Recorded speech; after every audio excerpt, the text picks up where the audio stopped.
Bismillahirrahmanirrahim. Assalamualaikum warahmatullahi wabarakatuh. Selamat pagi dan salam sehat untuk kita semua. Pada pertemuan kali ini kita bahas tentang uji median. Kita melakukan uji komparasi dua sampel independen dalam hal ini. Uji median sendiri digunakan untuk menguji signifikansi hipotesis komparatif dua sampel independen bila datanya berbentuk nominal atau ordinal. Dan pengujian didasarkan atas media dari sampel yang diambil secara random.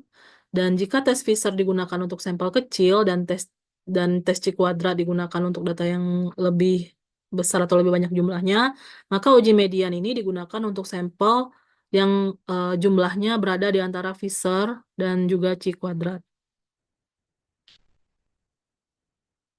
Jika N1 plus N2-nya lebih dari 40, maka gunakan uji C kuadrat dengan koreksi kontinuitas dari Yates. Dan jika N1 plus N2-nya 20 sampai 40, dan jika tidak satu sel pun memiliki frekuensi yang diharapkan, maka kita gunakan uji median. Median tes ini eh, menghitung gabungan dua kelompok, median untuk semua kelompok, bagi dua, kemudian kita masukkan ke dalam tabel berikut dengan kelompok di atas median gabungan untuk baris pertamanya dan di bawah median gabungan baris kedua. Kolom pertama itu pada tabel kontingensinya kelompok satu dan keduanya kelompok dua. Kemudian dijumlahkan sebagaimana pada umumnya tabel kontingensi ya. Dengan jumlahnya A plus C sama dengan N1, B plus D sama dengan N2, N besarnya adalah atau N totalnya N1 plus N2.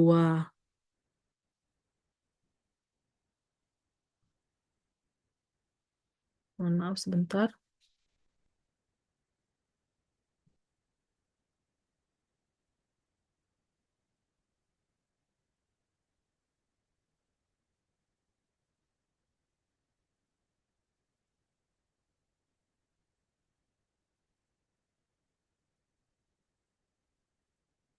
Dengan A ini adalah banyak kasus kelompok satu di atas median gabungan sama dengan setengah dikali N1. Kemudian B itu banyak kasus kelompok 2 di atas median gabungan setengah kali N2. Kemudian C ini adalah banyak kasus kelompok satu di bawah median gabungan setengah kali N1. Dan D adalah banyak kasus kelompok 2 di bawah median gabungan setengah dikali N2. Ini bisa diperhatikan lagi tabel kontingensinya seperti ini. Dan ini keterangannya, Nanda. Lanjut.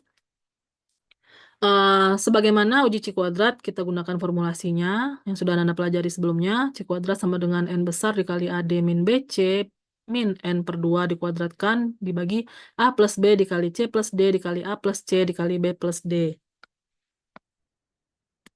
Contoh, dilakukan penelitian untuk mengetahui apakah pendapatan para tukang ojek berbeda dengan para supir bajai berdasarkan mediannya.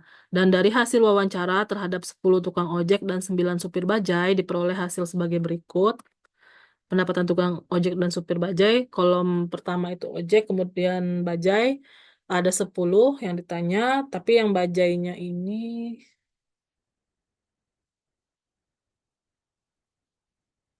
9. Jadi di sini bisa kita lihat perbandingannya ada dua kelompok sampel yang independen ya.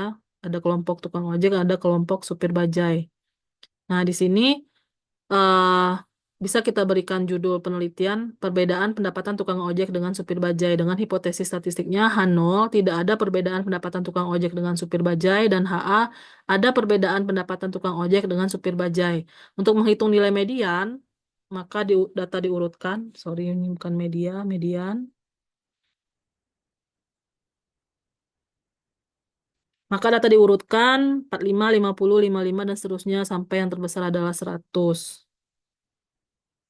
Kemudian kita masukkan ke dalam tabel kontingensi. Nilai median untuk kelompok tersebut adalah pada urutan 10 yaitu 70. Maka dapat diketahui A-nya 6. Tadi sesuai rumus tabel kontingensi pada slide sebelumnya.